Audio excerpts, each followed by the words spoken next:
Giklaro ni Mayor Isa Treñas nga sakop sang suspension sang klase ang tanan nga level sa pampubliko kag pribado nga mga eskwelahan sa syudad sang Iloilo sa Pebrero 25 tubtob 27 tuig 2026. Kadungan ini sang pag-host sang Iloilo City sang 49th High Level Task Force in ASEAN Economic Integration. Ang desisyon ni Mayor Isa Treñas ang kasunod sang rekomendasyon sang Iloilo City Police Office.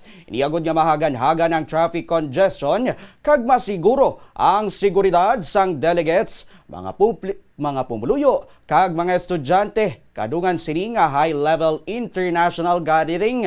Sa piyak nga bahin naka-full alert naman subong ang Iloilo City Police Office.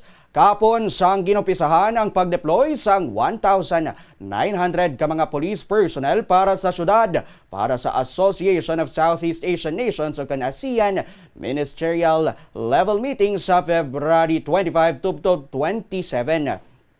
Suno kay Iloilo City Police Office OIC Director, Police Colonel Wilbert Parilla, ginactivate ang citywide security plan agud nga maproteksyonan ang foreign delegates, national officials kag key installations bangod ginalauman nga may maabot na subong nga weekend.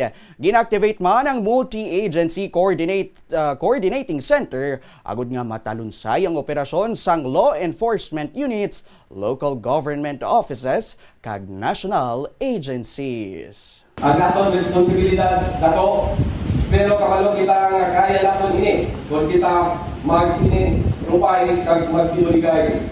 Hindi kita magkanya-kanya, isa kita kapwersa, isa katingog, isa kamison. Remain vigilant, stay focused, look after one another.